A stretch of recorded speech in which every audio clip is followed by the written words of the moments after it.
Rahumara Asha Pratana Koro Isada Narottama dasa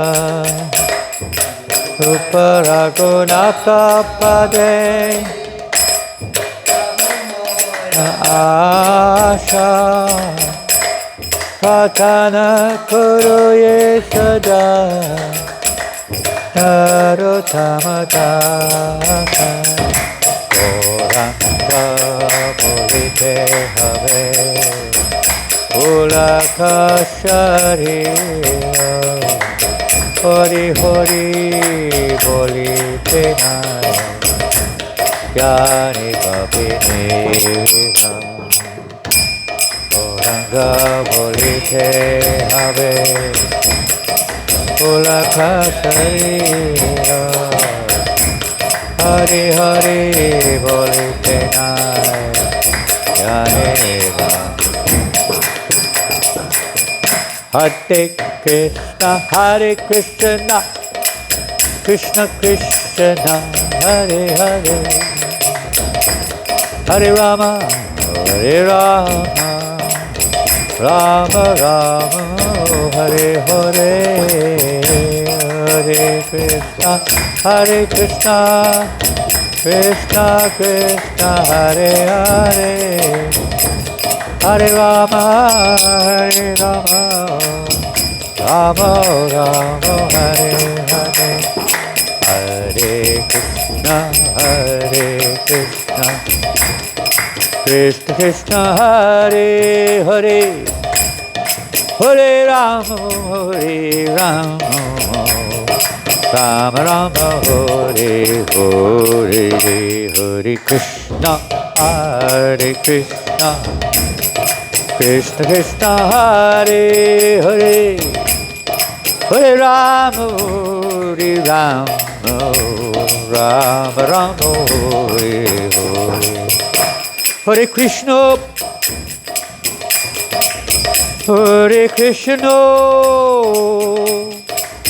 Krishna Krishna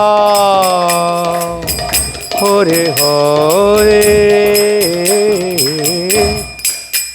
Hare Rama Rama Rama Hare Hare Hare Krishna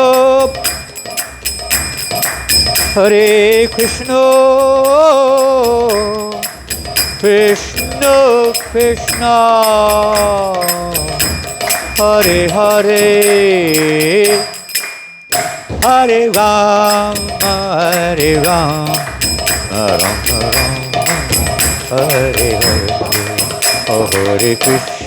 Hare Krishna Krishna Krishna Hare Hare Hare Rama Rama Rama Hare Hare Hare Krishna Hare Hare Hare Rama Hare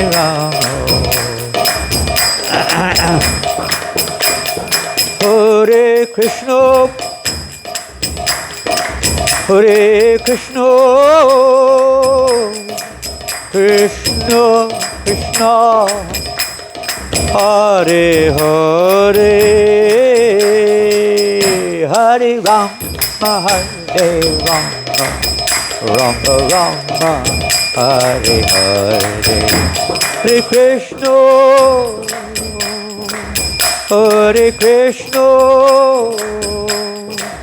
Krishna Krishna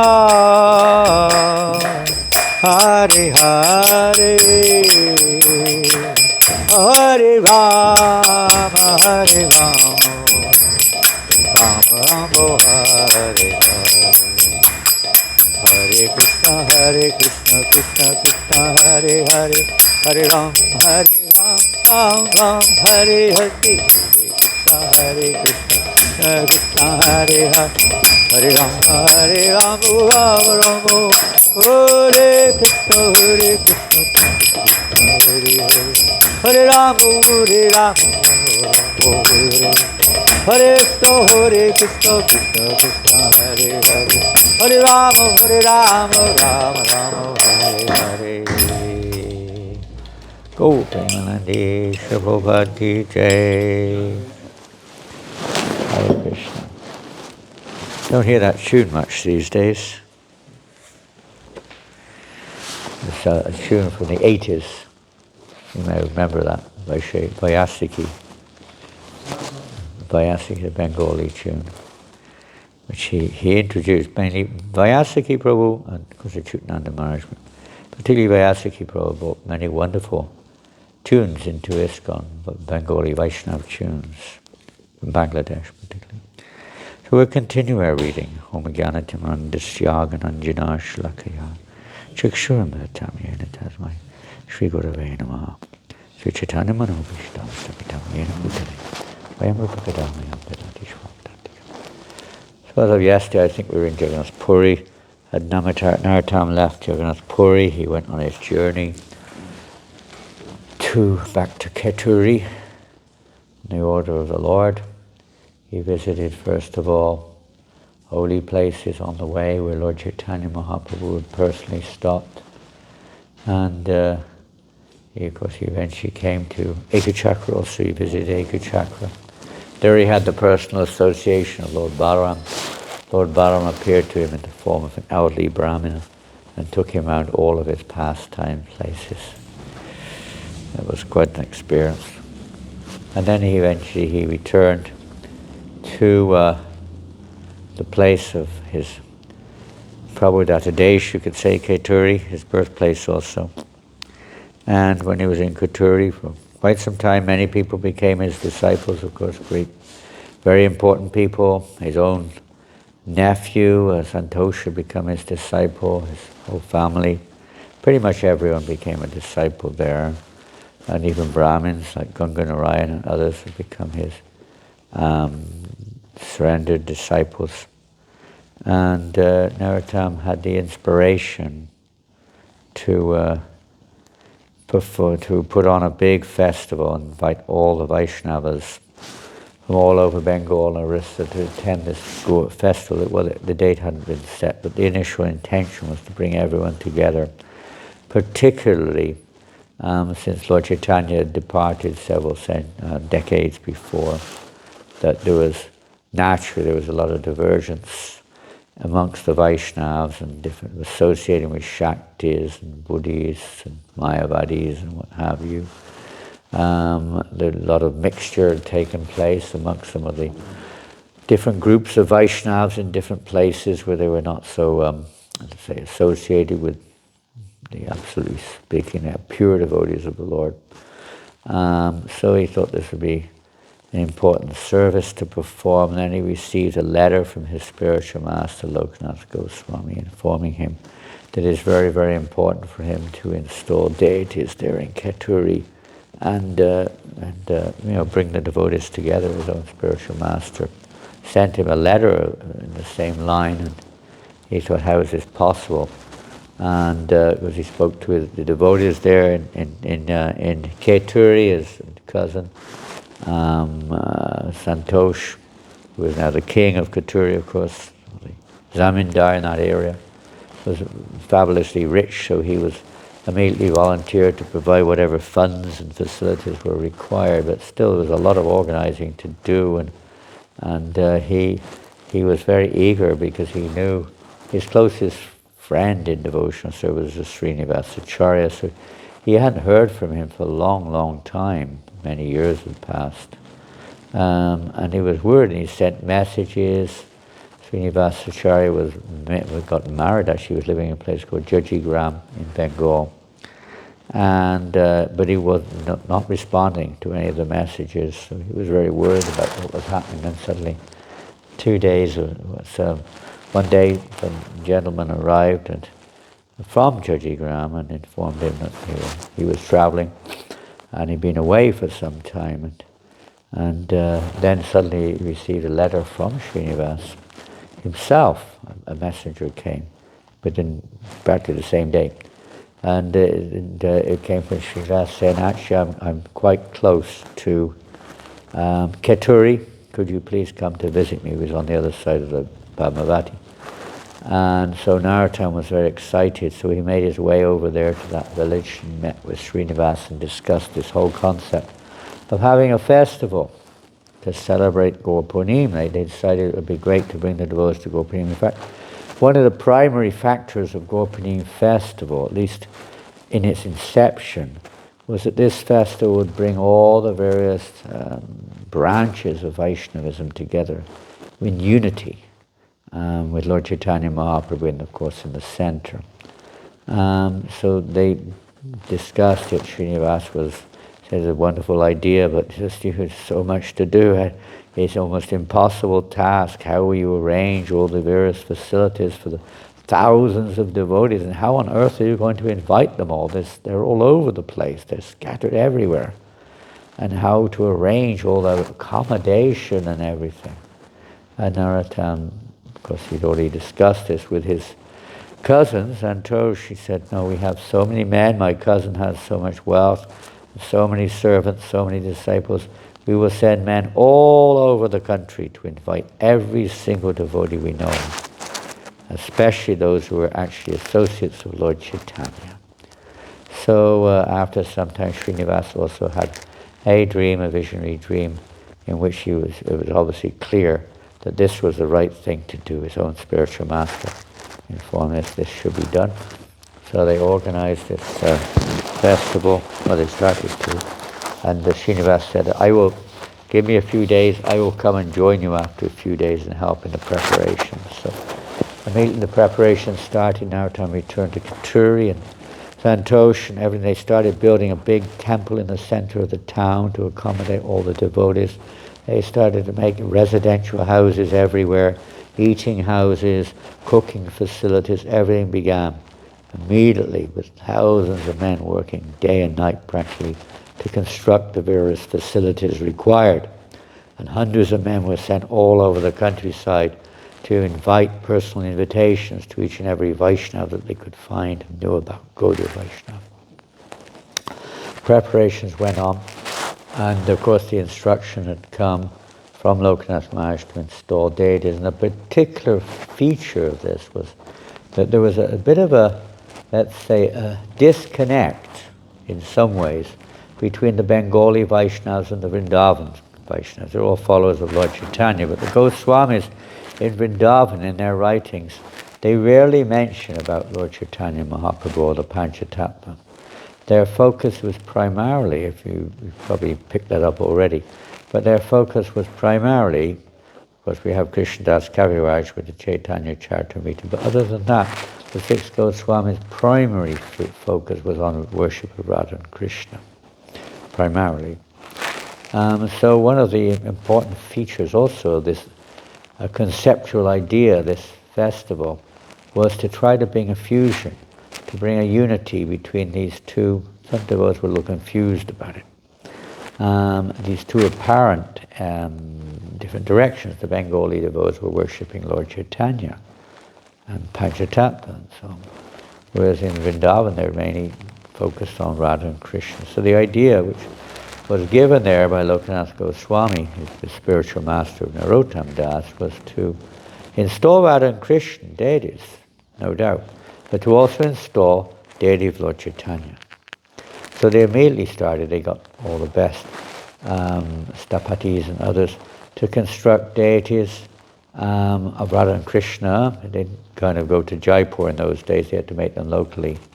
So they started making deities locally of Radha and Krishna and of Lord Chaitanya. The Radha Krishna deities, Narottama was keeping a close eye on it, Srinivasacharya, and they were coming out super wonderful. But nothing was working for Lord Chaitanya's deity. It just wasn't happening. And Narottama was so frustrated. The days were getting closer to the apparent festival, or the upcoming festival, and no, Lord Chaitanya was just not taking shape. Nothing seemed to work. They had many men working on it. They tried one, then another, and another, nothing was working. And then Narottama had in his vision, the Lord appeared to him, says, you will not be able to make a form like me, which will satisfy you and the other devotees. But I'm already present, he said, in a house, I've forgotten the name of one, grain merchant, the Lord said. I'm hiding in his piles of rice on the other side of Katuri. And he gave it the name, everything, the grain merchant. Narottama had never heard of such a person. Or where this is, he didn't know. So he investigated and asked everyone he knew. Eventually some local people said, yeah, there is a grain merchant of that name way on the other side of the district. So immediately Narottama went to that place along with some of his disciples to find out this grain merchant, who apparently in his granary, the Lord Chaitanya was hiding in there somewhere, in the piles of rice. So he went there, and the grain merchant received him with all respect, having heard about who he is, of course, although Narottama didn't know him personally, and immediately fed him and offered him all reception. But Narottama wasn't interested in anything of these things.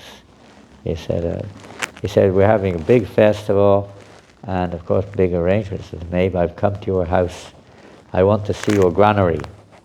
You keep your rice. And the merchant said, no need, my lord. No, Mahashai, there's no need to go there. I will provide all the rice you need, all the grains you need for the festival. Just tell me, I will deliver them. No. Narottama said, I want to enter your granary. No, please, no. Rice granary. No. He was very rich, grain merchant. And Narottama said, no, I must visit. He said, I would not hesitate to fulfill this promise, but I don't visit that granary. He probably had many other types of grains, but he said, I never visit that granary. I've locked the doors, and no one is allowed in there. So the granary is infested with such deadly snakes that no one can dare go near it. It's out of bounds, totally. I brought in all snake charmers, tantrics, all kinds of people to try to get rid of these snakes, but they don't move an inch. Everyone's terrified. They're so deadly. So Narottama said, don't be afraid. Nothing to worry about. Let me in. No, I cannot do that. No way. All the other people around said, no, you can't go there. What would happen if you should be killed by the snakes? Our life would go to hell. It would be disastrous. The whole of Ketri would be a disaster. No, please. He said, no, don't worry the least. Why do you fear? Nothing to fear. And without any ado, Narottama just walked through the crowd. Somehow he just opened the door, boom, went straight in. Thousands of deadly snakes in there. Dark.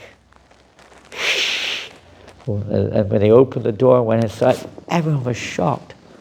Because nobody dared go in. You'll be crying for help after a few moments, but what can we do? And then he just went in, and suddenly, a few moments after he went in, snake after snake came slithering out of the granary. Hundreds and thousands of snakes. Eventually it was just like a wave of snakes coming out. And they all disappeared into the thicket somewhere. Just disappeared, never came back again. And then suddenly, they couldn't see what's going on here. What power does Narottama have? And they started to gaze through a little crack. They saw him going through the rice, and then suddenly they saw something appear in the rice. And he cleared away the rice, and inside the piles of rice, he uncovered the most gorgeous deity of Lord Chaitanya. Perfect, absolutely perfect deity of Lord Chaitanya. They cleaned the deity up, and they carried the deity through the village back to the place of where the installation was to take place.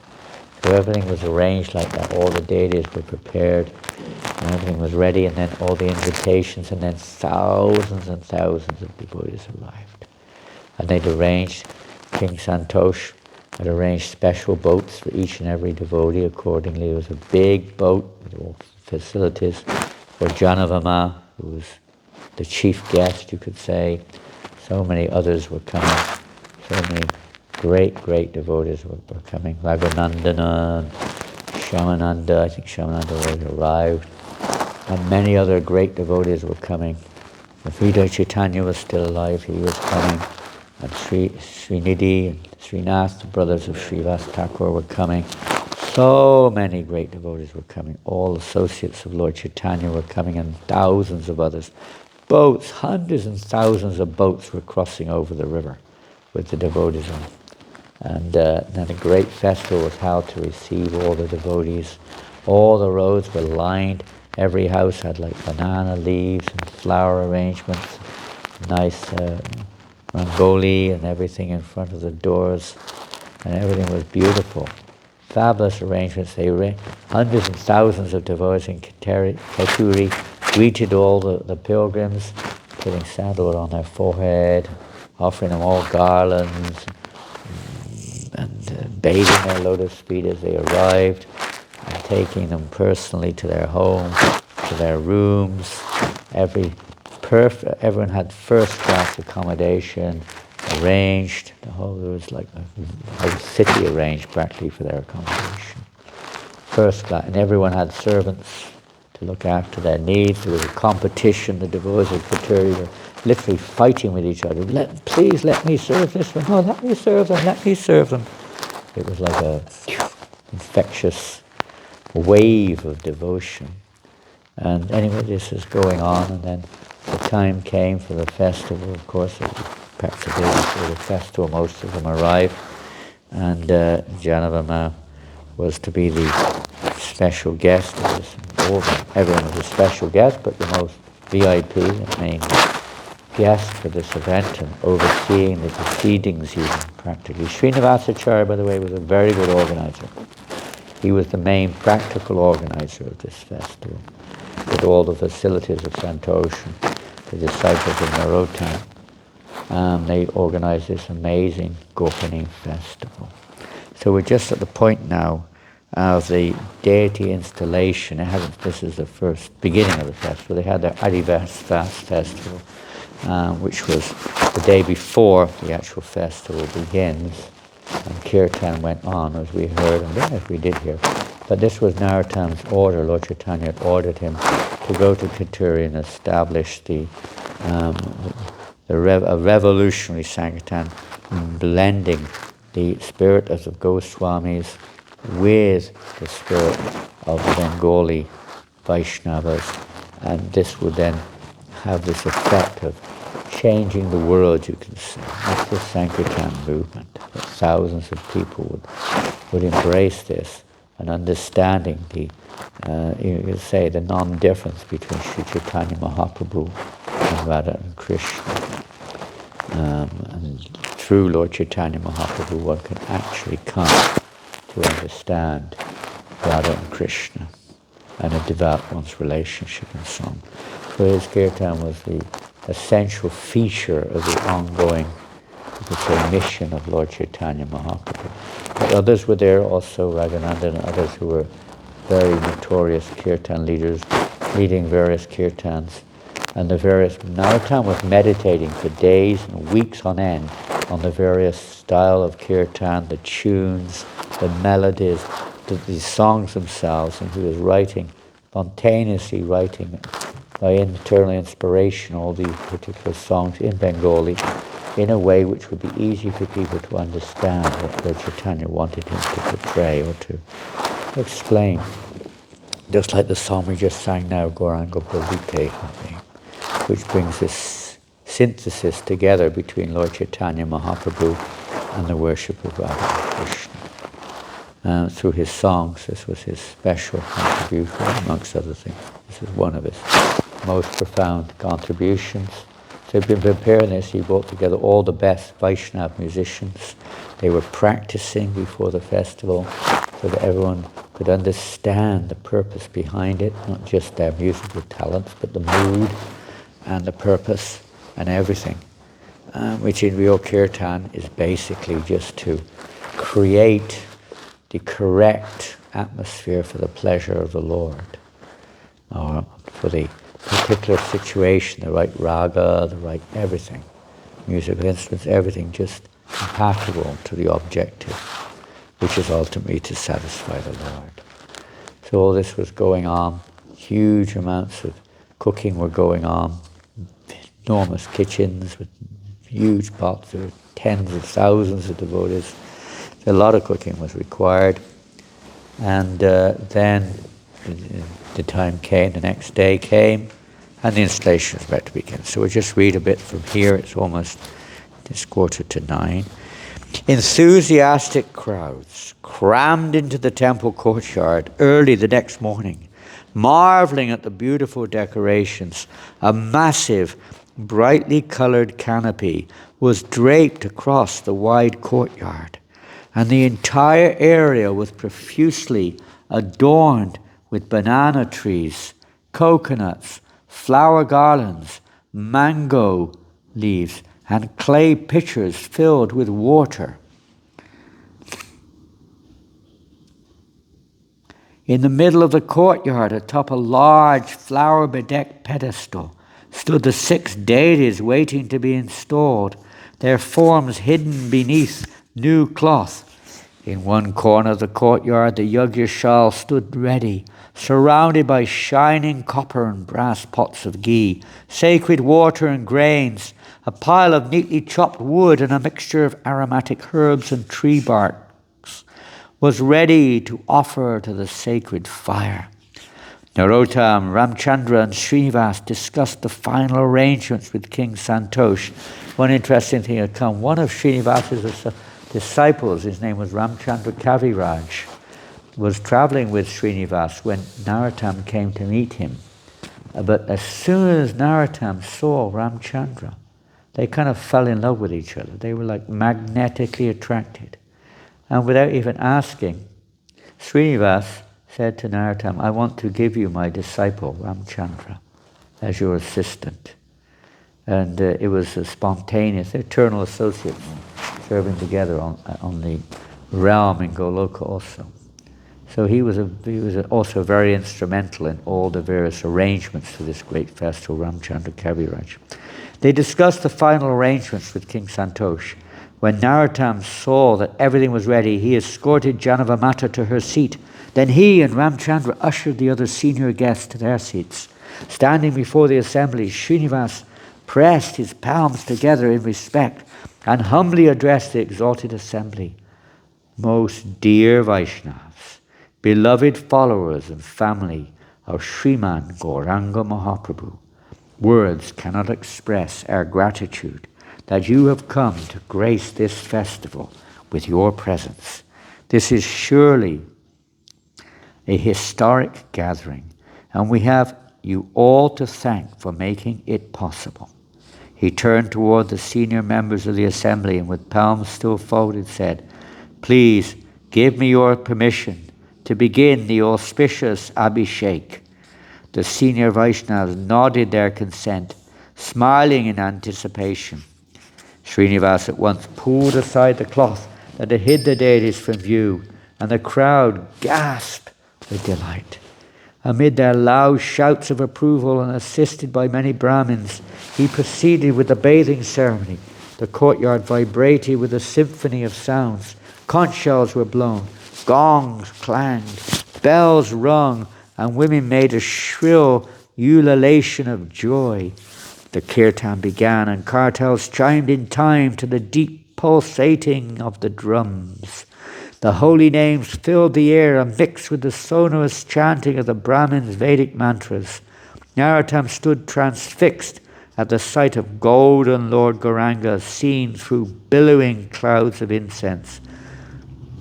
Srinivas poured milk over the deity's body, and the deities and the devotees chanted, Jai Gauranga, Jai Nitai. When the bathing was complete, a curtain was raised, and Srinivasacharya dressed each deity in new garments. As the kirtan roared and the fires in the Yagyashal continued to blaze.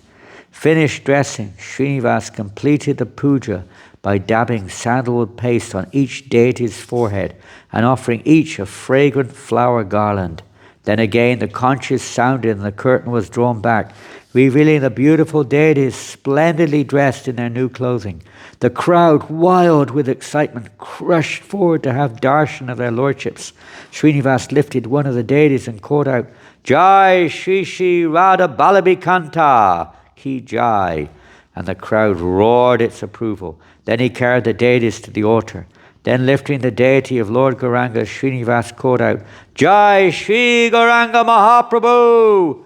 Then placed Lord Gauranga on the left side of Shri Radha Balabhikanta. One by one the deities were named and moved to one of the 6 altars. Jai Shri Radha Brajamohan, Jai Shri Radha Krishna, Jai Shri Radha Kanta, Jai Shri Radha Raman. The ecstatic kirtan continued through the offering of a sumptuous feast to their lordship and the arti that followed. The installation complete, Srinivas turned to Narottama. You should begin your kirtan now. Narottama turned to Devidas and said, Tell Balaba, Gokula and Gauranga to come forward. They were the musicians. The musicians carried their instruments into the courtyard and Narottama joined them, carrying incense and flowers to worship the mridungas and kartals before beginning.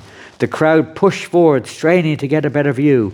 After completing the puja, Narottama garlanded each of the musicians and smeared their foreheads with sandalwood paste. Turning to face the crowd, his heart flooded with bliss and gratitude, and he offered his full dandavats to all of them. Standing, he then offered his obeisance to each senior devotee present, circling the courtyard with great humility, rising and falling again and again as he bowed to each of the devotees. Finally, he turned toward the deities with eyes filled with love. He called out, "O Gauranga, Nitai, please give us your blessings." A little bit different than our kirtans now, isn't it? Just kind of go in there, here I am, listen to me or something. Bang, bang. This was really, what a rasa going on here. This is really intense. Silence descended on the courtyard. All eyes were on Narottama's face. Taking the kartals in his hands, Narottama sat down in the center of the musicians and nodded to Devidas to begin. Narottama sat erect and closed his eyes. His face became meditative as he listened to Devidas's deft hands dance across the mridungas' heads. With a gentle smile, he began to sing, his voice imbued with devotion. Poignant verse after verse glorified Sri Chaitanya Mahaprabhu, flowing from his mouth like a stream of nectar.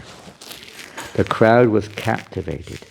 This was a divine sound, a new and extraordinary type of kirtan, unlike anything they'd ever heard. Many of the Vaishnavas began to cry as they listened to the poetry praising Sri Chaitanya Mahaprabhu.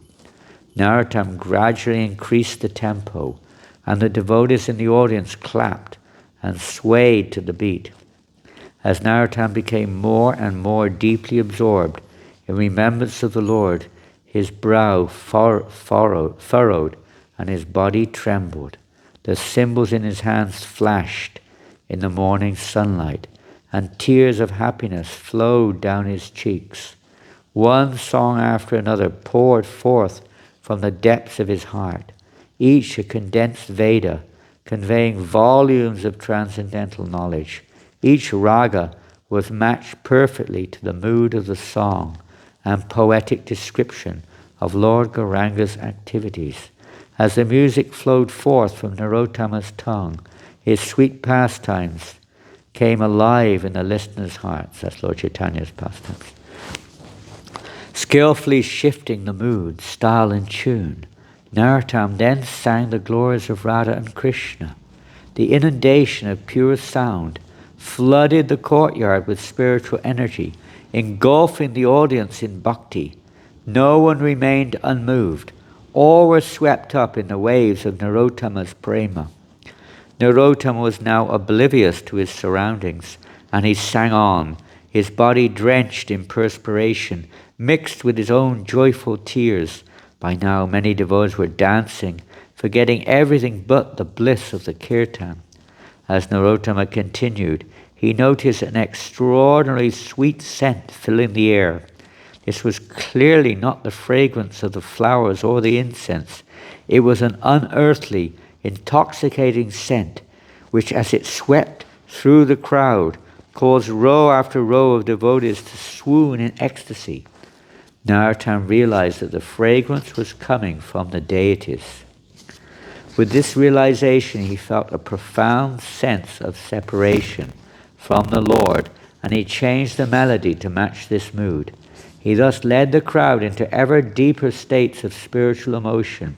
The air became thick with a mood of separation, until the devotees were so profoundly affected that it appeared everyone was moving in slow motion, like wading through honey. Then, like a flash of lightning in a mass of rain-darkened clouds, Sri Chaitanya Mahaprabhu and his associates suddenly appeared beside the musicians. Stunned, Narottama reached out and actually touched Lord Chaitanya's hand. It was not a dream or even a vision. He was there, and everyone, qualified or unqualified, could see him. Shivers of ecstasy ran through Narottama's body. His hair stood on end, and tears shot from his eyes like water from a syringe. Sri Janavamata burst into wild sobs at the sight of her beloved husband, Sri Nityananda Prabhu. Sri Pati and Sri Nidhi stared in stunned shock at their dear brother, Srivas Pandit. Sri Achyutananda raced up to his father Advaitacharya and danced wildly beside him. Then the son of Sachimata, Sri Gaurachandra, lifted his long golden arms and gracefully began to dance. The kirtan exploded. Kartals clashed and the mridungas thundered like wild elephants stampeding across the desert. Devotees clapped loudly, jubilantly chanting, Sri Krishna Chaitanya, Sri Krishna Chaitanya. Again and again, Sri Krishna, Sri Chaitanya Mahaprabhu showered each devotee with his merciful glance as he whirled and spun with his beloved associates. Grabbing hold of Narottama's hands, Sri Nityananda Prabhu pulled him to his feet and began to dance with him. The earth trembled beneath their feet as Lord Nityananda's shimmering blue dhoti swished from side to side. His reddish lotus eyes rolled with intoxicated joy as he spun around the courtyard. Nearby, Sri Advaita Chandra danced through the crowds of devotees while roaring like a maddened lion, and Gadadhar Pandit danced joyfully beside Srinivasacharya. Narottama's heart was bursting with ecstasy as he surveyed the assembled devotees. It seemed everyone was there. Rupa and Sanatan, Raghunath Das and Kashishvar, Murari Gupta and Haridas, Swarup Damodar and Vakreshwar. It was as if the clock had been turned back, and once again Mahaprabhu was enjoying his ecstatic pastimes in Navadvip. Utter transcendental madness reigned in the courtyard. Some devotees held hands and danced, while others cried or trembled. Some stood motionless, staring in disbelief as Lord Chaitanya danced around them, while others fell unconscious. Some lay on the ground, drenched in their own tears, and others simply called out, Krishna, Krishna, again and again.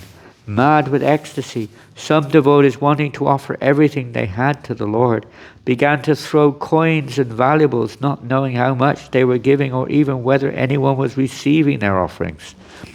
Looking around at this extraordinary scene, Narottama laughed loudly and his body trembled violently in ecstasy. Then his lips began to quiver so rapidly that devotees near him said, "Oh, Master, please stop, your teeth will break." Narottama could not continue singing. Unable to suppress his exalted spiritual emotions, he fell to the ground. His body appeared to stretch, then suddenly contract.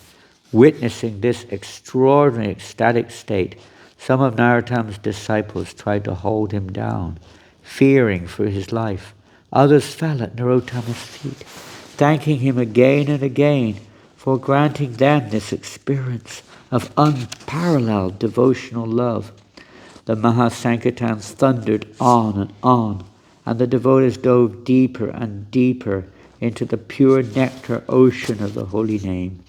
Flooded by waves of ecstasy, the chanters lost all sense of time, place, and bodily identification. They no longer considered themselves higher or lower, larger or smaller, younger or older. All material thoughts were eradicated. Philosophical misconceptions, doubts, and confusions were instantly washed away in the purifying waves of Kirtan, and Sri Chaitanya Mahaprabhu's family was united. Sri Chaitanya Mahaprabhu turned to embrace first Srinivas and then Narottama. Narottama didn't want the moment to end, but as quickly as he had appeared, the Lord and his associates vanished. A heart-rending wail of dismay rose from the crowd, and all was pandemonium. Some devotees fainted while others fell to their knees, shedding tears so profusely the ground became muddy. Some stood frozen like statues, staring with unblinking eyes at the spot where only a moment before the Lord had danced. Piteous cries rent the air. Nitai, Sri Krishna Chaitanya, Srivas, Murari, where have you gone? Mukunda, Narahari, please come back. Narottama lay unconscious, barely breathing. When he finally opened his eyes, a circle of anxious devotees stood over him. Srinivas held his hands and chanted softly. As Narottama came back to consciousness, he spoke lovingly.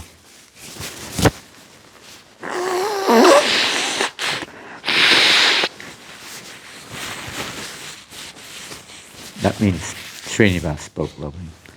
Narottama, you have received Lord Gauranga's topmost mercy, and you have given the greatest gift of love to everyone here.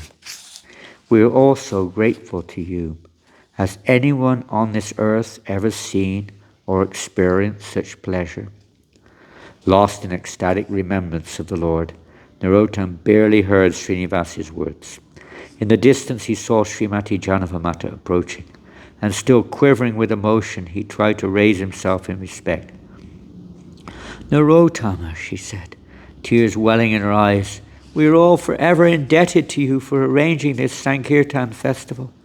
Because of your intense desire, Sri Chaitanya Mahaprabhu and his entourage personally appeared before us, invoked by your pure chanting. Narottama simply bowed his head, muttering, Gauranga, Gauranga, Gauranga, over and over. You're welcome to stop. We don't want to stop. Gradually, each person in the crowd returned to external consciousness, and the loud lamentation slowly subsided. Some of the devotees looked confused, as if they were waking from sleep in a strange place. Some sat quietly, smiling as they replayed the joyous scene in their minds. Some wondered aloud whether it had all been a dream, hardly believing they had actually enjoyed the Lord's association. Narottama could appreciate their confusion, for what they had experienced was far beyond the human mind to comprehend. Still, by the Lord's grace, they had each been given divine eyes and spiritual senses by which to see, hear, and dance with the Supreme Lord and his associates. Now the Lord had chosen to hide himself from their view again, leaving them in a mixed state of intense joy and unbearable separation.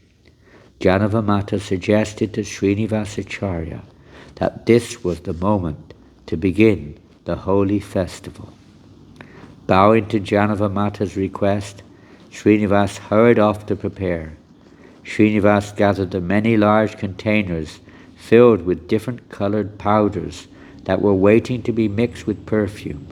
After mixing the substances, he placed the containers before the deities, and then invited Srimati Janavamata to offer them at the feet of Mahaprabhu. The kirtan began again, and the devotees came together to watch as teams of Brahmins rubbed the deities with the colourful dyes. Other Brahmins showered their lordship with the coloured powders. The holy festival spilled out into the temple courtyard and down the nearby streets as thousands of people celebrated the Lord's pastimes by playfully throwing coloured powders on one another. Clouds of colour filled the air, adorning the bodies and clothes of the devotees with rainbow hues as they danced joyfully to songs glorifying Radha and Krishna's pastimes. This might put a little different air on this holy festival. Huh? Yeah. At twilight, thousands of devotees crammed into the temple courtyard to watch the elaborate bathing ceremony of Mahaprabhu's deity, conducted by Srinivasacharya. The four directions reverberated with the loud chanting of the Abhishek song commemorating Sri Chaitanya Mahaprabhu's appearance. Hundreds of cooked preparations in clay pots were then carried to the altars to offer to the Lord, and a beautiful arti ceremony followed. With the official rituals over, the altar doors were closed and the deities were put to rest. But the devotees still surged with devotional energy, and it was too early to end the festivities. As a full moon rose high overhead, Keturi reverberated with glorification of Sri Chaitanya Mahaprabhu. The kirtan continued to roar as hundreds of devotees stayed on to sing and dance throughout the night. Other devotees wandered around the village, which was lit by hundreds of lamps. Some listened to discourses, joined bhajan groups, or watched dramas. When it was close to sunrise, the devotees returned to the temple for Mangalarti. Then they returned to their residences to perform their morning pujas or chant japa. Many went to the Padmavati to bathe, scrubbing off the vivid colours of the holy powder. Meanwhile, hundreds of fires were stoked for Srimati Janavamata and a band of expert cooks to prepare a feast in honour of Sri Chaitanya Mahaprabhu's appearance. So this is the feast the next day, of course, which is the main feast for Lord Chaitanya, not on the day itself. Teams of cooks and assistants worked for hours under her supervision. Finally, at noon, a fantastic offering was brought before the deities. Devotees once again swarmed to the temple, this time to observe the Rajbhog Arti. And once again, Narottama and his band of musicians took up their instruments.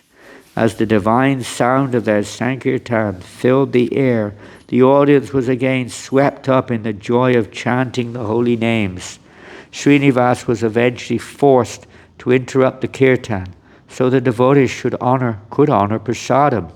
As the chanting came to a close, Srinivas and his followers swept the temple courtyard clean before ushering the senior Vaishnavas to their seats.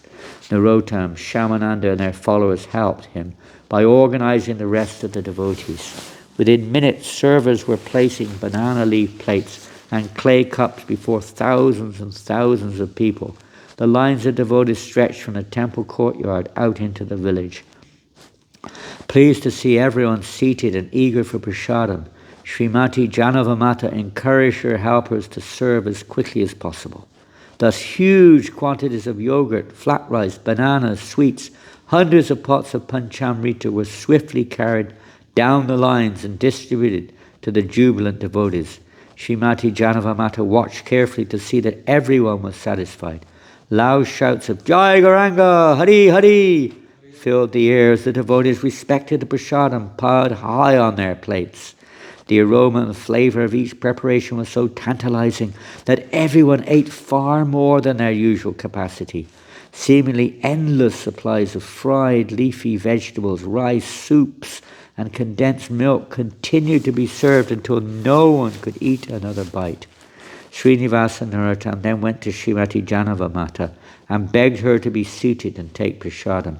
But Janavamata protested, "It's my great desire to feed you first. After you have finished, I shall eat.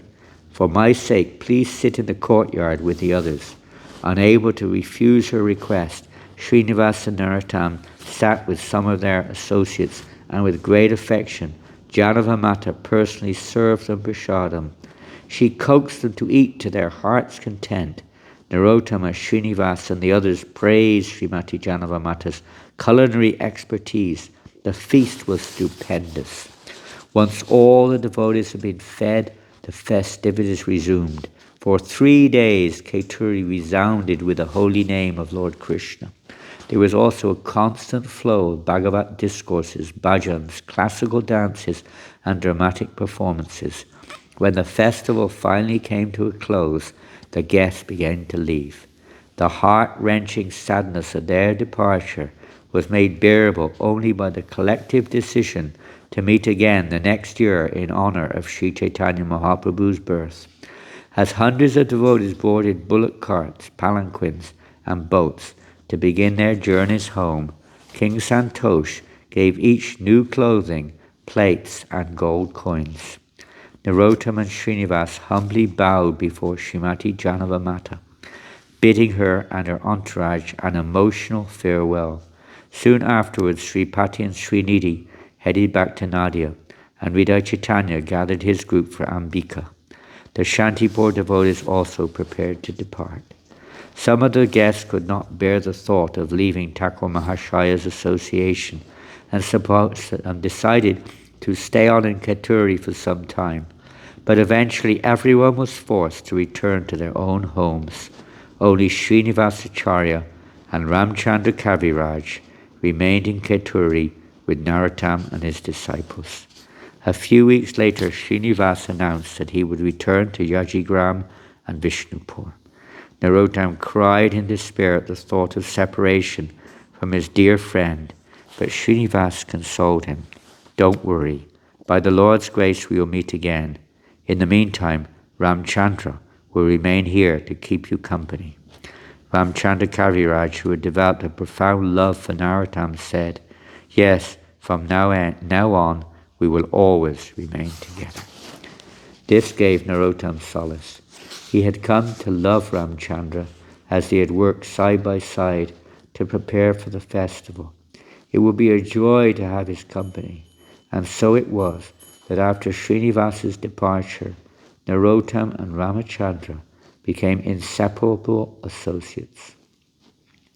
Together they performed kirtan, attended arti ceremonies, respected prasadam, served the devotees and guests, and propagated Krishna consciousness in Keturi and the surrounding areas. News of the extraordinary Keturi festival spread far and wide, and Narottama became famous as the former prince of Keturi, who had grown up to become the king of Kirtan. People from all over India began to come to Keturi to take shelter at his lotus feet. Shri Narottama Das Thakur ki jai.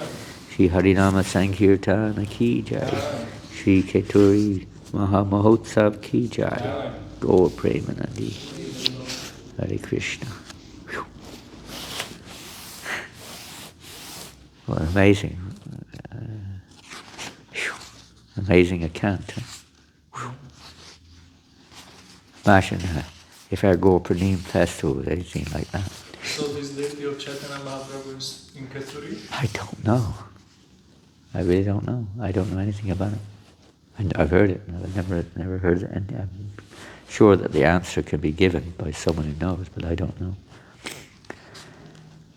I mean, obviously we would love to go and see that deity if it's still manifest wherever that deity is. No idea. Maybe you can find out online or something. But what an experience, huh? Can you imagine? Nicely written, huh? He's such a good writer.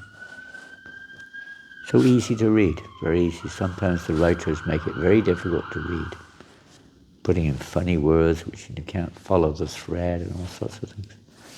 But he's a very good writer. Like her husband, he's also a good writer. Amazing. You could read that again and again, huh? Isn't it? You feel like, you want to live that again and again. Incredible. Sometimes we play down the holy festival, what have you, but they're not. I mean, that was performed by Janavamata on Gopurnim. Pardon? It's authentic. It's perfectly authentic. Well, maybe the mood is not, but the actual holy festival on that day is completely authentic in our Gaudiya life. Not that we're going to imitate it, because the mood is not there. People don't have this mood. Their mood is enjoying themselves. The mood is not pleasing the deities. Their mood is enjoying themselves, mostly. It's a different thing. But in principle, yeah. Whew. That's kirtan. That's kirtan. Hare Krishna. Well, you're going to be late for your business. It's 9:18 now. I can manage. You can manage. Everyone can manage. Well, you can do as you like. I'm going to read on. You may have other things to do. Deity worship, taking breakfast, chanting japa, do as you wish. The next chapter is called Preaching, chapter 7. Hari Ram and Ramakrishna. It's interesting. Well, that's going to lead to. One day, as Narottama and Ramchandra were walking down the shady path to the Padmavati to bathe, they noticed two young Brahmin boys herding goats, sheep, and buffaloes. "Look at those handsome boys," Ramchandra whispered to Narottama. "They must be taking those helpless animals to be sacrificed to Goddess Durga. What a shame that such bright-looking boys are wasting their lives worshipping Devi." Narottama nodded solemnly. Then an idea came to him. Quickening his pace, he said, "Come, let's catch up with them." As they approached the boys, Narottama slowed down and began talking to Ramchandra in a loud voice. "How can people be so foolish as to waste their time worshipping the demigods? The Supreme Lord Krishna clearly explains, Yanti Deva Vrata Devan. Demigod worship is for the less intelligent. People who don't understand the goal of spiritual life worship the demigods in hope of receiving material gain in exchange. While it's true they may achieve some puny temporary reward by their worship, they will never stop the cycle of repeated birth and death, nor will they taste the eternal nectar of pure devotional service to the Supreme Lord." Ramchandra played along and speaking even louder. "Yes, it's unfortunate, and to make matters worse, many demigod worship get themselves entangled in animal sacrifice. The deluding power of Maya is so strong that such people actually believe they're performing meritorious religious acts by offering the demigods the bloody flesh of innocent animals. But instead of becoming pious, they're simply accumulating sinful reactions and have to suffer life after life." He played this little trick on the boys. After barely a few moments, it was obvious that their conversation had caught the attention of the two boys. Narottama could see they were listening intently and gradually edging closer to hear more clearly. With a faint smile, Narottama continued. "Some people think that animal sacrifice is commendable because it appears to be condoned in some portions of the Vedas, but the animal sacrifices performed in Vedic times were not done to kill animals. They were meant to test the efficacy of the Vedic mantras. When the sacrifice was properly conducted, an old animal would emerge from the fire in a new body." Narottama stopped walking and said firmly, "But this is not possible in this age." The two boys stopped walking also, trying in vain to be inconspicuous. "Why not?" Ramchandra asked. Narottama replied, "For a start, there are no qualified brahmanas to conduct such yajnas. Moreover, if there's even a tiny discrepancy in the execution of the sacrifice, the person performing it is held responsible for the animal's death." He paused dramatically, then added, "It's no different from a murderer being held responsible for killing another man." The boys looked at each other with alarm. "I'm sure any intelligent man can understand that animal sacrifice cannot be successful in this age," Ramchandra said, as he and Narottama began walking again. The only sacrifice recommended in Kali Yuga is Sankirtan Yajna, the congregational chanting of the Lord's holy name, specifically the chanting of the Mahamantra, Hare Krishna, Krishna Krishna, Hare Hare, Hare Rama, Rama Rama, Hare Hare.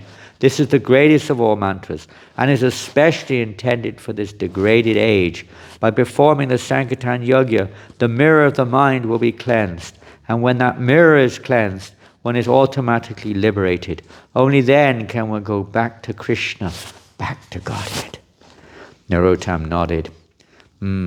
That's why Sri Chaitanya Mahaprabhu repeatedly said, Harinama, Harinama, Harinama, Heva Kevalam, Kalonasteva, Nasteva, Nasteva, Katiranyata. In this age of quarrel and hypocrisy, there is no other way than to chant the holy name. As they reached the wide bank of the Padmavati, Narottama and Ramchandra sat down, continuing their loud discussion. The two boys stood at what they thought was a discreet distance. As the truth of the sadhu's words dawned on them, the colour drained from their faces. They appeared like two bright blossoms wilting in the sun.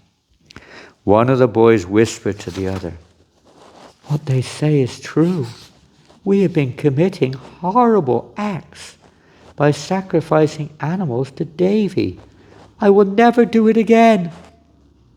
Me neither, the other replied. These two Vaishnavas have completely changed my way of thinking. Who are they? They seem to shine like two suns in the sky. My heart is drawn to them. His brother ventured. They must be the famous saints everyone has been talking about. Sri Thakura Mahashai and Ramchandra Kaviraj. They organized a huge festival in Keturi not long ago. If they are, the other youth answered, it's a great fortune to meet them. I think we should take shelter of them so we can be forgiven for the sins that we've committed. With guilt-ridden faces, the two boys timidly walked onto the riverbank and fell at the feet of Narottama and Ramchandra. Sitting up, one boy pleaded with folded hands, Please save us. Our mission has been sinful.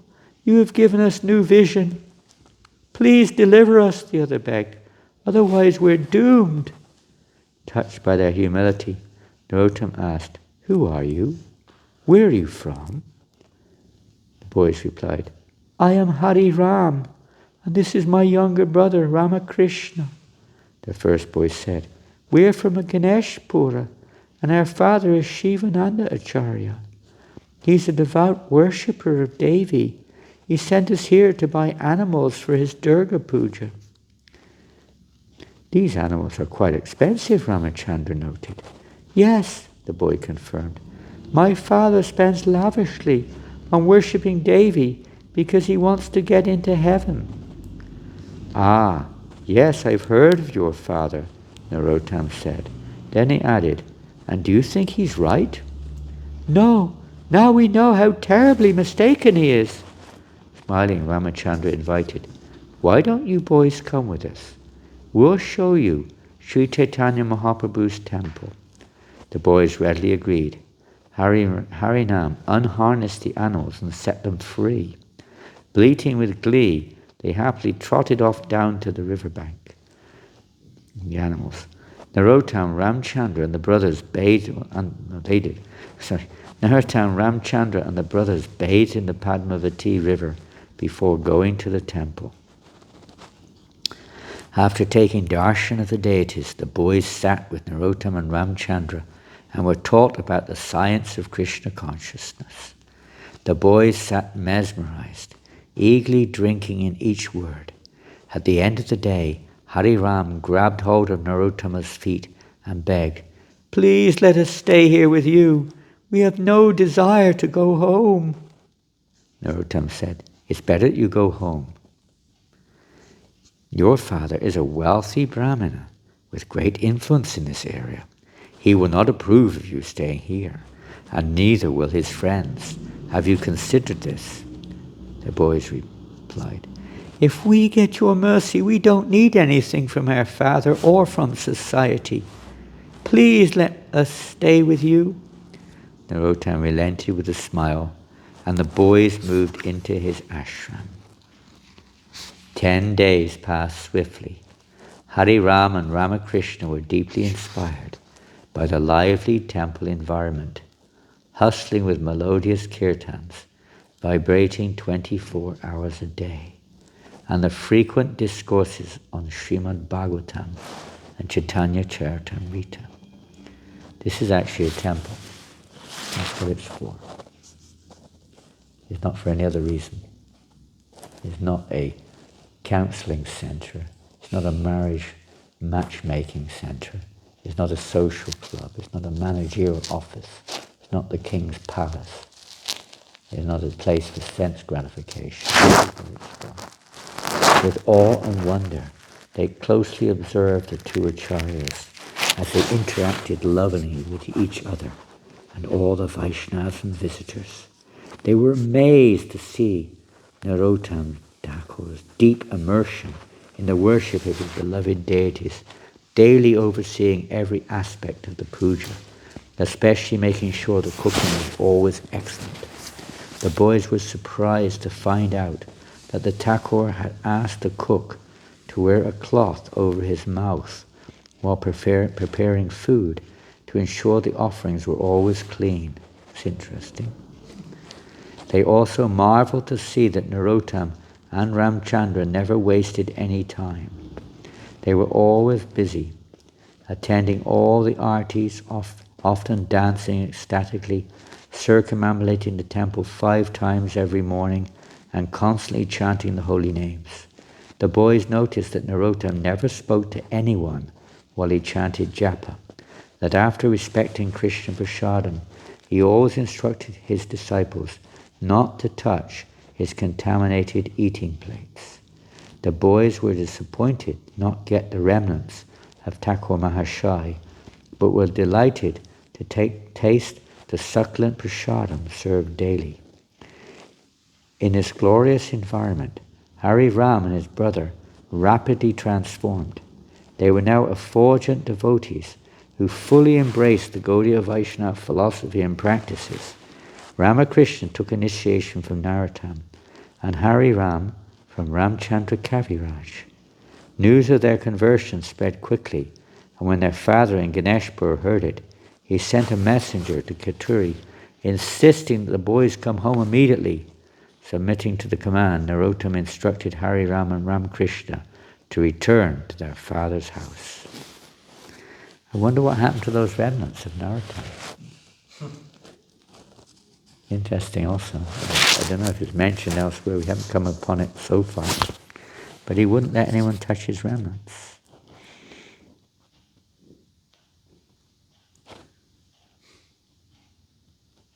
The following day, Hari Ram and Ramakrishna entered their father's mansion. They offered respects at his feet and stood before him with folded palms. Shivananda eyed their shaved heads, the tulsi beads around their necks, and the Vaishnav tilak on their foreheads with shock, then disdain. "Do you realize how worried we've been? Your mother and I fear the worst. How could you have done this to us?" Sounds like a common saying of parents. How could you have done this? My mother said exactly this. How could you do this to me, she said, when I joined the temple.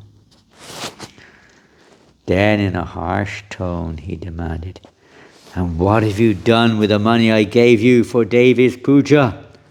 Have you donated it to your new Vaishnav friends?" Shivananda practically spit the word Vaishnav. Ramakrishna began to protest. "It's not like that at all." But his brother silenced him with a look. Unruffled by his father's demeanour, Hari Ram explained, "We were on our way home with the sacrificial animals when we met Thakur Mahashai and Ramchandra Kaviraj. We were so impressed by their knowledge and devotion that not only did we free the animals, but we took diksha from them." What's that mean? Did you catch that? You did what? Shivananda shouted. His eyes were red with anger. You did what? You fools! How could you be so stupid as to take initiation from a Shudra? Narottama was considered a Shudra by birth, Kayastha. These Vaishnavas are not Shudras, Hariram said firmly. They are great saints. Who are you to judge that? Shivananda shouted. I know who Thakura Mahashaya is, the son of that Kayastha Krishnananda Datta. Kayasthas are low class, paid servants of the Muslim rulers. Kayasthas are nothing compared to our Brahmin caste. Krishna interjected. His father ruled all over Kituri. Ha! Ha! Shivananda scoffed. Common people may be impressed by such administrators. They may even consider them royalty, but know that a paid servant is a Shudra and nothing more. What arrogance it is for a Kayastha to pose as a Brahmin. How dare he give you boys Diksha? Please don't speak like this, Peter, Ramakrishna protested. It's offensive. Don't you understand? Shivananda asked. You are Brahmin boys. You belong to the highest caste. You are superior to everyone else around you. You cannot take shelter of someone who is inferior to you by birth. Then turning to Hariram, he said, not only have you ruined your own caste reputation, but you have allowed your younger brother to do the same. How could you live with such people and eat their food? And this is maybe the answer why Narottama didn't let anyone eat his remnants. There's something maybe related, let's see. Shivananda stepped back from his sons in disgust. Stay clear of me. Don't come near me, or I will be contaminated by your presence. Said to his own sons. No proper Brahmana will allow you to associate with them now. You have become outcasts. You must renounce this false diksha, and then perhaps we can consider whether you can be purified by some form of prayaschitta. Father, you don't understand. Hariram remained firm as he interrupted his father's rant. Surprisingly, Shivananda fell silent as Hariram went on to explain how Thakura Mahashaya and Ramchandra Kaviraj were not ordinary men. They are exalted manifestations of the Lord's mercy in this world. Everyone loves them for their great and good qualities. You should see them. Their faces are radiant with goodness and spiritual light, and everyone praises their wisdom and humility. No one has ever heard a harsh word from their lips. Why do you dislike them?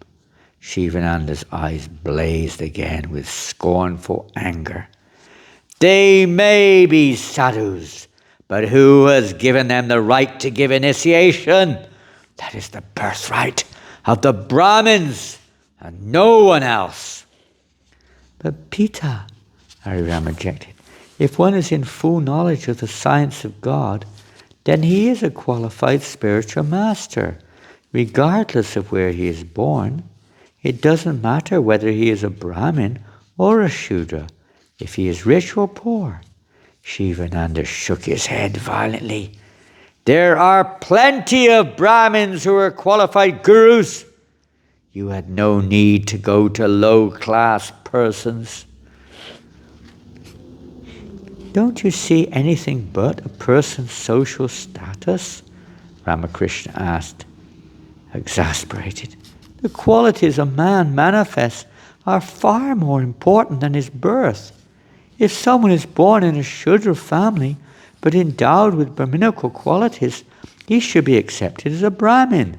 And one born in a Brahmin family, but endowed with the qualities of a Shudra, should be considered a Shudra. What nonsense! Don't juggle words with me. It's extremely clear.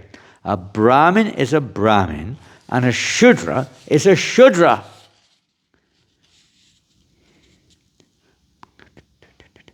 Vaishnavas like Thakura Mahashaya and Ramchandra are completely above all these material designations, Hari Ram said, irritated by his father's stubborn insistence. Such great souls are fully engaged in the loving service of the Lord. That makes them superior to everyone. In the eyes of God, it is love and devotion that count. It doesn't matter whether one is high class, middle class, or low class. The path of bhakti is open to everyone. Anyone who uses his actions, mind, and words only to serve the transcendental Lord is a liberated soul, even though he may appear to be in material existence. More word jugglery, Shivananda said. Not only have you become contaminated by low association, they have filled your heads with nonsense. You had no right to accept Vaishnava Diksha. You belong to a family of Shaktas. We have worshipped Devi for generations. All our wealth and success is due to her mercy. Then in a quieter tone he said, offending her, you have spoiled your lives. Actually, Hari Ram said, your Devi is a Vaishnava. She is a maidservant of Vishnu. This proves that Vaishnavism is the ultimate religion of every living being. That's enough, Shivananda roared. I don't need to be preached to by my own sons. If you refuse to listen to me, I will bring you before a council of Panditas. They will convince you to give up this bogus initiation. Let the Panditas come, Hari Ram said boldly. If they can defeat us through Shastra, we will give up Vaishnavism and perform whatever purificatory penance they recommend. Determined to reform his sons, Shivananda invited many Brahmins from across the region to defeat them. With clean-shaven heads and bold vertical tilak markings on their bodies, Hari Ram and Ramakrishna sat like proud lions before the council of learned pandits. Bright-faced and alert, they fingered their beads, chanting softly as they waited for the council to begin. The eldest pandit spoke up sternly. Your Pitta is concerned about you. He tells us that you have become confused by bad association. So we have come here to help you sort out your spiritual dilemma. Then in a softer, friendlier voice he added, you have always been good boys, and you come from a good family. I'm certain everything will become clear to you once this venerable council of pandits has shown you the error of your ways. Both boys smiled sincerely at the pandit. We are always eager to increase our understanding of spiritual topics, Hari Ram said. Good. This was an encouraging start indeed, the pandits thought. This would make a good drama, wouldn't it? I can imagine, I'm going to suggest this to Paravida. This is Paravida's style. You know Paravida? He's an actor, professional from Amsterdam. He does all these type of things. Good. This was an encouraging start, the pandits thought. Then I would like to explain a few things to you from the Shastras. Yes. The elder pandits launched into a long-winded lecture, quoting this verse and that, determined to set the boys straight. The other pandits on the council nodded their heads as their colleague elaborately explained the foolishness of accepting initiation from lower caste persons. He dwelt particularly on the poisonous effects of bad association and reminded the boys of their duty as brahmanas. He stressed the importance of following family traditions and explained in great detail the importance of the Panchupasana system in which Vishnu, Shiva, Ganesh, Surya and Devi are worshipped in order to attain oneness with Brahman. His speech finally over, the other pandits took their turn to express the same views, encouraging the boys to rectify their mistake by rejecting Thakura Mahashai and Ramchand Kaviraj. Shivananda felt smug. Clearly his delinquent boys were now on the road to reform. They were like deprogrammers, deprogrammers, trying to deprogram the boys. Incredible. When everyone had finished speaking, Hari Ram humbly offered his pranams to the Pandits, thanking them for their counsel. "We are very grateful that you are so concerned about our well-being," he said. "Yet we beg to differ on some points. Although we are just boys and should not disagree with our superiors, please allow us to present some points for your consideration." "Of course, my son," the eldest Pandit said. "Speak your mind." Hari Ram spoke slowly and swiftly, and point by point, methodically explained the meaning of Vedanta, the different levels of realization of the absolute truth, the qualifications of a Brahmana, the qualifications of a spiritual master, the superiority of the devotional path, the ultimate goal of spiritual life, and the process of devotional service. Ramchandra interjected his own comments here and there to further elucidate his brother's points. The boy spoke at great length, quoting Shastra profusely. When they were finished, the Pandit sat speechless. Shivananda himself was stunned. His brow furrowed as his feelings vacillated between respect and resentment. Hari Ram added a last point.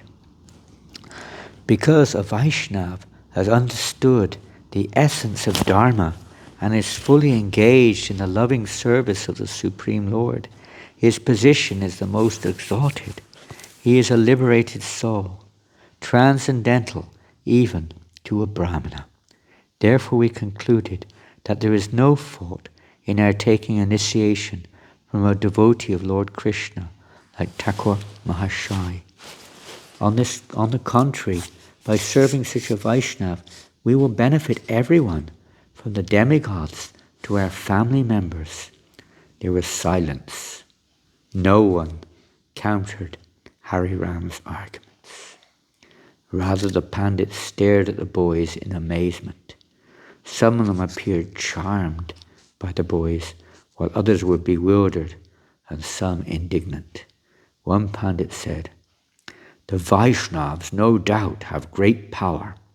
The eldest Pandit, flustered and embarrassed, turned to Shivananda and apologized. "These boys have the blessings of those two great Vaishnavas. No one can defeat them." Humiliated, the Pandits excused themselves and quickly filed out of the house with downcast eyes. Shivananda said nothing. He stared at the ground, confused by this turn of events. News of the Pandits' defeat at the hands of Shivananda's wealthy and cultured sons spread rapidly. As a result, many people were drawn to take shelter of Thakura Mahashaya. Others became antagonistic toward him. Some members of the Brahmin community spread false rumors to discredit him. Some even spied on him, hoping to find fault in his character. Others remained silent, fearing the wrath of the Vaishnavas. Near the bank of the Ganges, in the village of Gambila, Ganga Narayan Chakravarti sat cross-legged on a raised platform, loudly chanting shlokas in Sanskrit.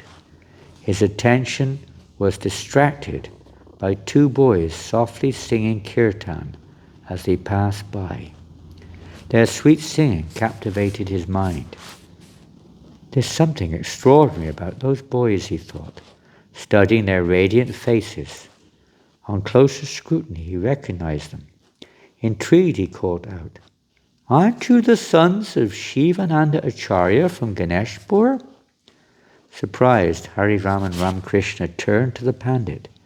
"Yes, we are," they said, offering pranams. "And may we ask, who are you?" "I am Ganga Narayan Chakravarti," the Pandit said with a smile. "Perhaps you have heard of me." "Yes, of course," Hari Ram said respectfully. "Who has not heard your name? Your reputation as the foremost scholar in this region is widespread." Ganga Narayan smiled at the praise. You boys have also earned quite a reputation in these parts, he said, with a tinge of sarcasm. Your names are on the tongues of everyone I meet. Is it true that you have left home and taken initiation from Thakura Mahashaya of Katuri? Yes, it is true, Ramakrishna said, unable to suppress a joyous smile. After suffering for millions of births, I have finally met my divine spiritual master. He has opened my eyes with the torchlight of knowledge and lifted me out of the mire of material existence. Ganga Narayan disapproved. Oh, it's admirable that you aspire to be released from material bondage, he said, his tone patronizing. But you can only achieve that by strictly following your Brahminical duties, not by disrespecting your Pita or seeking shelter of Shudras. Your behavior is unacceptable. It goes against all religious convention. By now accustomed to such challenges, Hari Ram and Ramakrishna remained unruffled and at once launched into a defense of their position. Tears of happiness spilled from their eyes as they described their spiritual master's magnanimous qualities and the glories of devotional service to Krishna. At first, Ganga Narayan tried to counter their statements, but it didn't take long to understand that it was useless to argue with these boys. Their philosophy was sound, their faith unshakable, and their enthusiasm boundless. Falling silent, Ganga Narayan began to listen instead of challenge. What happened to these boys, he pondered. Their faces shine like sacrificial fires, and their lustrous eyes reflect their pure hearts. It's amazing how they convey deep thoughts with such sweet voices, and their use of language is exquisite. Although maintaining a stoic facade, Ganga Narayan found himself secretly admiring the boys. What has Thakura Mahashaya done to make them glow like this? He wondered. They are bursting with love for him. The exchange was utterly disorienting to Ganga Narayan, and he began to wonder if he had perhaps misjudged the famous Narottama Thakura. Desiring to understand more about the boys and the Bhakti philosophy they were so ably expounding, he interrupted Hari Ram. Why don't you two boys come to my house? We can continue our discussion there. The boys agreed, and Ganga Narayan escorted them home. There the Pandita offered them comfortable seats and some prasadam. After washing their hands and mouths, the trio resumed their dialogue. Again, Hari Ram and Ramakrishna described the greatness of Thakura Mahashaya and Ramchandra Kaviraj and what they had learned by studying the Bhakti Shastras under their guidance. The discussion continued late into the night, and Ganga Narayan's pride gradually diminished. His heart changed. I can't argue with anything these young devotees say. This in itself amazed him. They are certainly far more advanced in spiritual understanding than I am, and they are so happy, so full of love. I simply cannot understand their emotional state. The greatest love I have known in this world is for my daughter, but talking about her doesn't bring me this kind of bliss I see in these boys. Unable to maintain his air of superiority, Ganga Narayan finally expressed his confusion. My boys, he said, it's clear you have attained great heights in your spiritual understanding, and that the practice of bhakti is a path of joy. I don't know whether to rejoice or cry at this time. I have always considered myself a learned teacher, but in front of you I feel ignorant.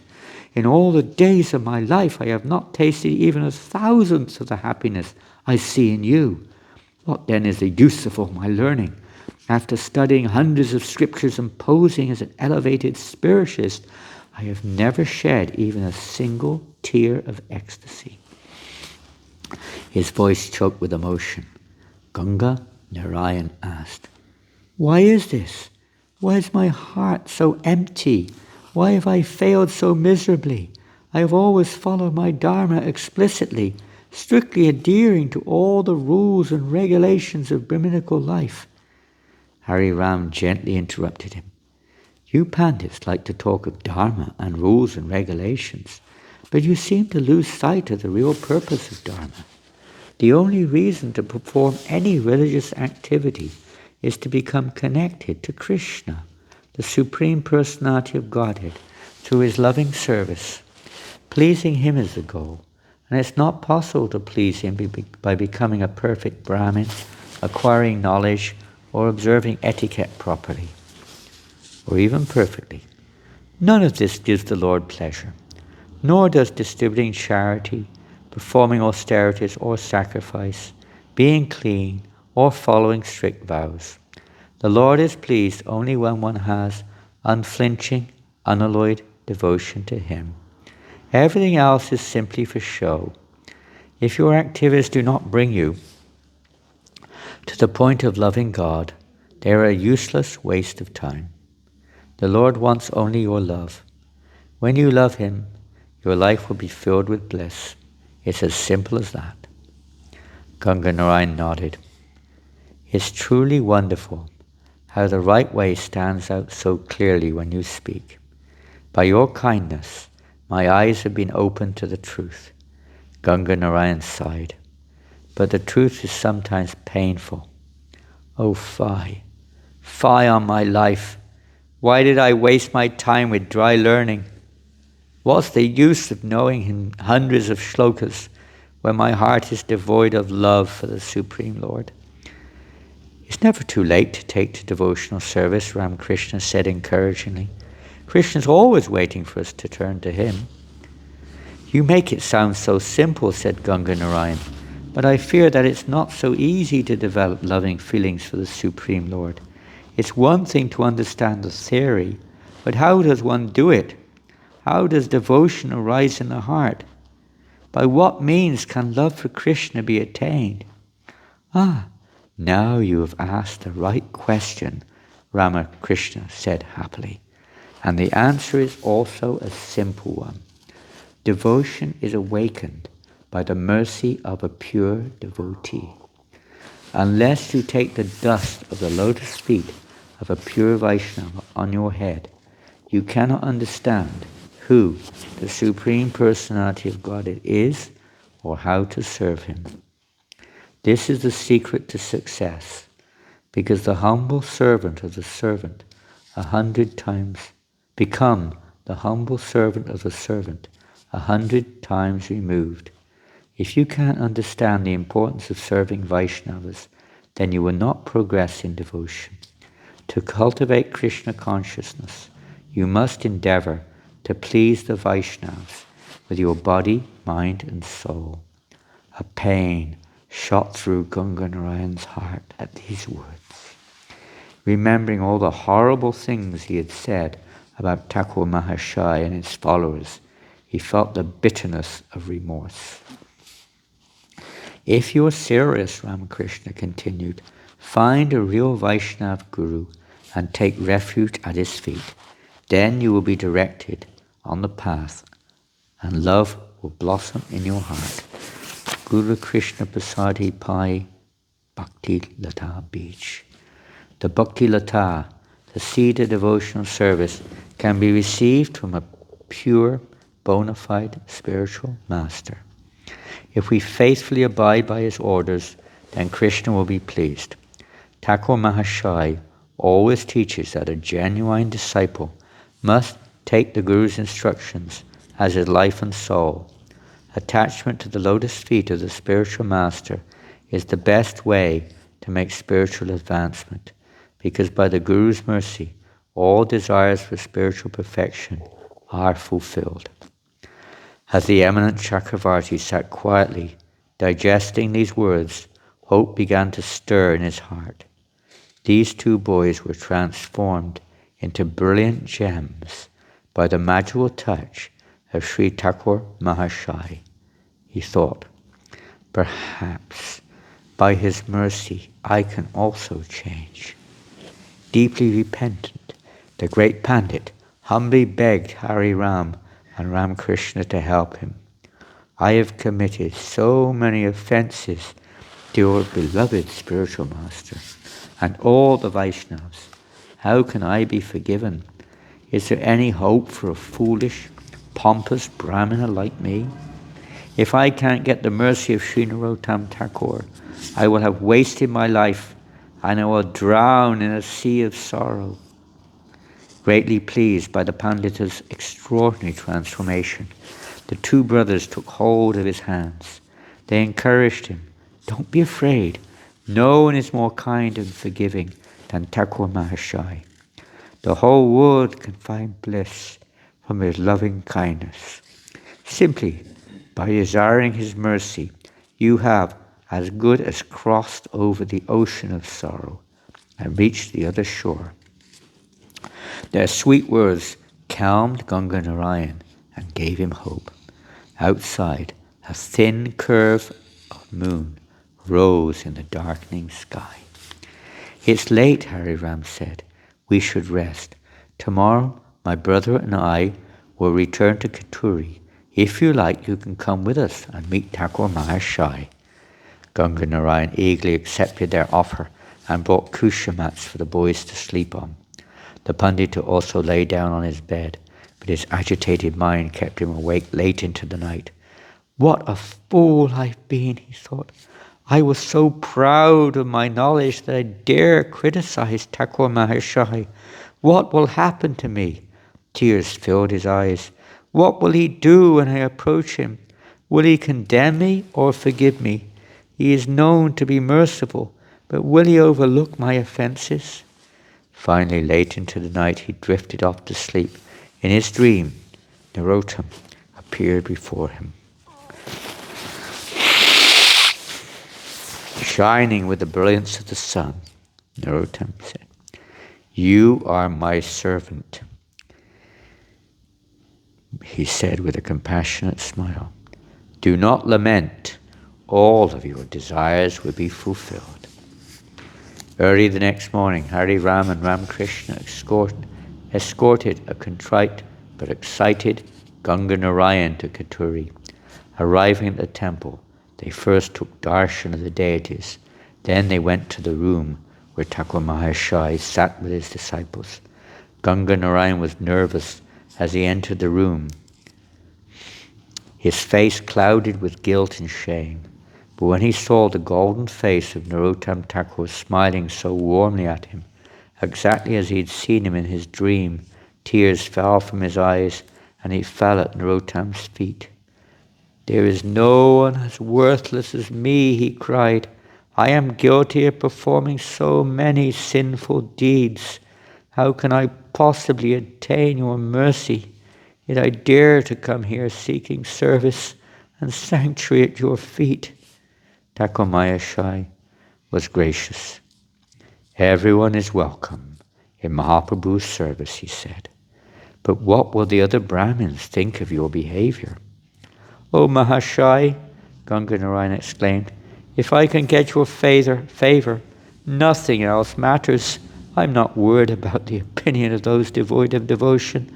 To attain your mercy, I'm ready to give up my social position, pride, caste, and family. Whatever is required to get your blessings, I'm ready to do." Saying this, Ganga Narayan bowed low before Narottama. Thakur Mahashai gently placed his hand on Ganga Narayan's head and said, "You will certainly receive the mercy of my beloved Guru Maharaj, Lokanath Goswami." Then Thakur Mahashai lifted Ganga Narayan to his feet and embraced him affectionately. Ganga Narayan was speechless with joy. With one simple sentence, Thakur Mahashai had washed away all his fear and anxiety and flooded his heart with happiness. Turning to Hari Ram and Ramakrishna, he clasped each of them to his chest. "How can I ever thank you enough?" he cried. "It's only due to your kindness that I have the good fortune to meet Thakur Mahashai." The room overflooded with joy as Thakur Mahashai's disciples gathered around Ganga Narayan to welcome him. Ganga Narayan told them, "My life has drastically and irrevocably changed. I now know beyond a shadow of doubt that I have found my eternal shelter. I will never leave Thakur Mahashai's association." Then we go to another scene. "Have you heard?" the villager said. The great Pandit Ganga Narayan Chakravarti, one of the main pillars of the Brahmin society, has fallen at the feet of Sri Narottama Thakura and taken initiation from him? Whew. You should see him now, someone else said. He's no longer an arrogant pandit, but a humble and a gentle soul. I never dreamed it possible for such a person to come to the devotional path. I used to see him in Gambila. He has completely changed. Now he spends all his time studying the Bhakti Shastras and swimming in a stream of happiness during Sankirtan.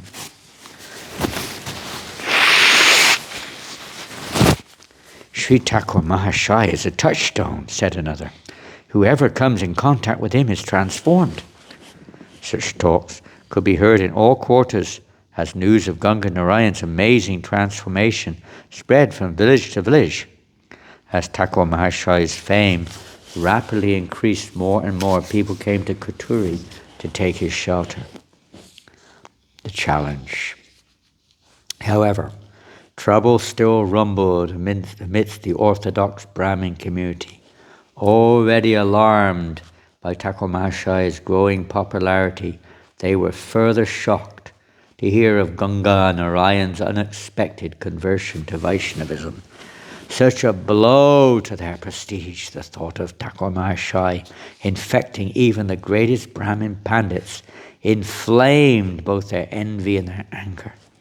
Opposition to Thakur Mahashaya's preaching activities was brewing. One day, a battalion of Brahmins strode proudly through the streets of Pukapalli up to the steps of Rajnasingha's palace, Pukapalli. We must see the king immediately, their leader told the guard. Enter, the guard said. The king's doors are always open to Brahmanas.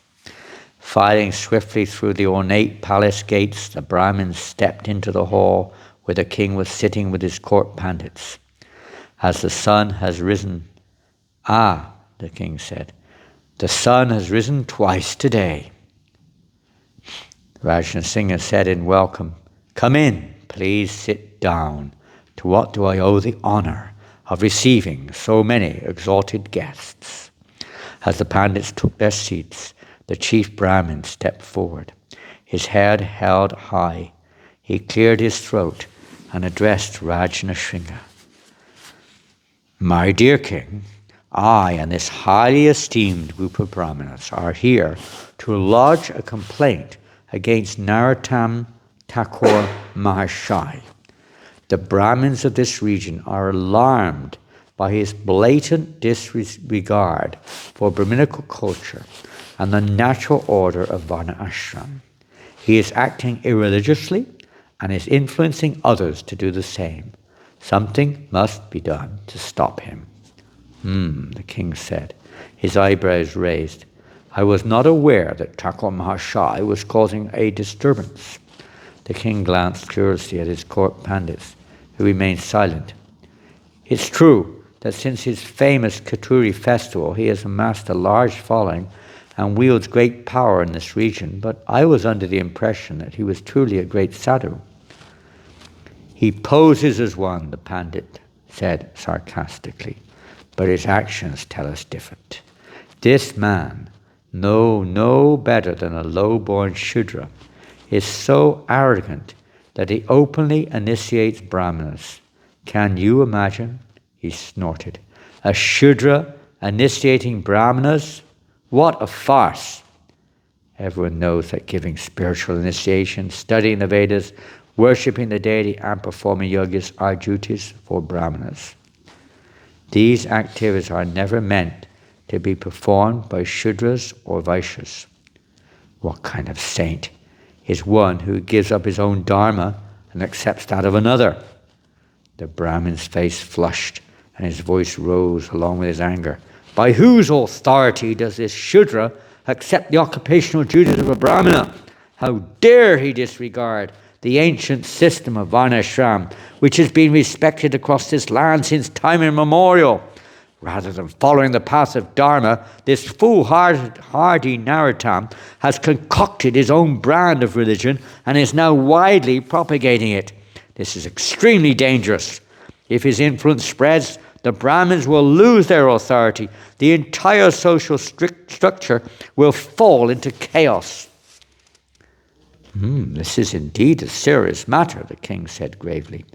Another Brahmin stood and voiced his apprehension in a gentle manner.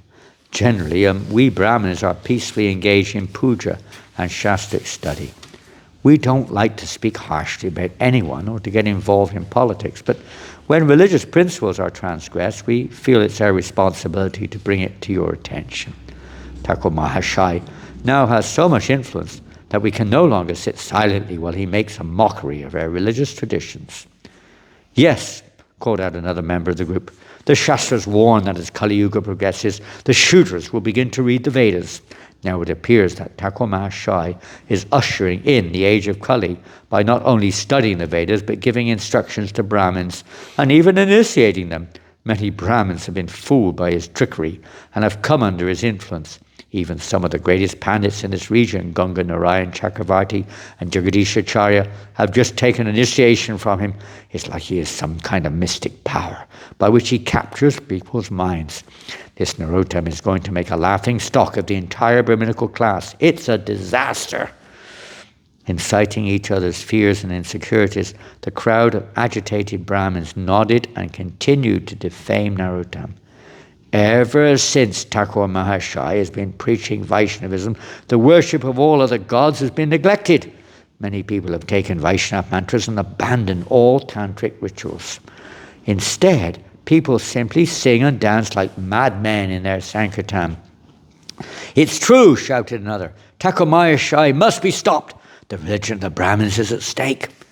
The leader of the Pandits, determined to assure the obliteration of Narottama's leadership, appealed to the king with folded hands. Please, he begged, you are known as a great patron of the Brahmins. Kindly defend their honor and protect Dharma by severely punishing Narottama Thakur. What do you want me to do? The king asked. Your court Pandit, Rupa Narayan, is the greatest scholar in this land. If you send him with us to debate this cunning Narottama, you can save our prestige.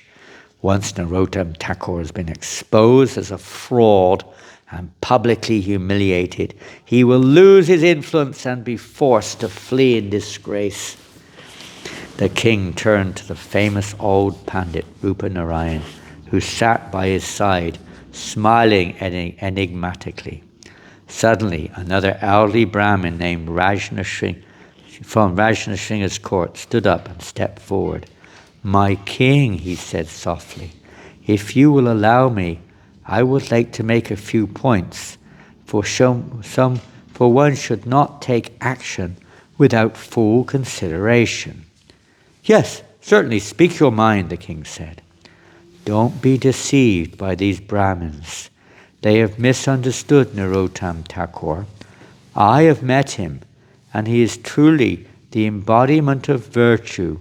He lives without material possessions and is equipoised, prideless, and free from malice. People are drawn to him because he is pure. His activities may be somewhat unconventional, but I assure you he has no ill intent. The Pandits gasped, stunned by this unexpected challenge. Their leader burst out, just see, even one of your own court Pandits has been contaminated by this Thakur. Quiet, quiet, the king called out, raising his hand. Let him speak. With folded hands, the king's Pandit calmly addressed the other Brahmins. Please listen. It's my duty to speak to you a harsh truth. Those who utter good advice, even when it's unpalatable, are few, and fewer still are those who welcome it. This is akin to the court of Ravana almost, when he taking advice what to do about the impending or the approach of Lord Ram and his army. He's taking advice. Only Bibhishan was giving him good advice. No one else would hear it. Don't let your pride ruin you. Your sinful plan has not the ghost of a chance of success. Thakura Mahashai is a pure devotee. He is protected by the Supreme Lord himself. Neither guile nor force can bring him down. If you insist on your foolish plan, I see the ruin that awaits you. Offending him will bring your doom. The other Brahmins rose up in outrage, creating pandemonium. The Pandit tried to continue above the din. Be careful! Only yesterday I heard that Guru Das Bhattacharya contracted leprosy because of offending Narottama Thakur. The leading Pandit's eyes grew wide with indignation. Do you really expect you to listen to these ridiculous rumors circulated by village women? We are concerned here with the application of religious principles, not sentimentality. Narottama Thakur may make a good show of saintly behavior, but we cannot be bewildered by some Shudra's melodramatic performances. As Brahmins, we must understand everything according to Shastra, logic and reason. Tell me, in which scripture does it say that a Shudra may initiate a Brahmana? The Pandit's voice rose in his anger. How can you have such high regard for a person whose behavior contradicts the statements of the Vedas? Shall we listen to your emotional diatribe or accept the verdict of scripture? Seeing his words falling on deaf ears, the king's Pandit shrugged and, offering no defense, returned to his seat. All eyes turned to the king. Thank you for your counsel, Rajnasingha said to his court Pandit. Then he thought for a few minutes. It appears that there are different views about the Thakur. How am I to determine who is correct? Turning to Rupa Narayan again, the king asked, Panditji, you are said to be the most senior and learned amongst us. Your good advice has resolved many problems for me in the past. What do you think? What should be done? Rupa Narayan gave his edict without hesitation. O king, taking these Brahmins with us, we should leave at once. Let us go to Katuri and confront Narottama in debate. Then it's settled, the king announced. We leave for Katuri in the morning. I've been curious to meet Thakur Mahashai, so I shall accompany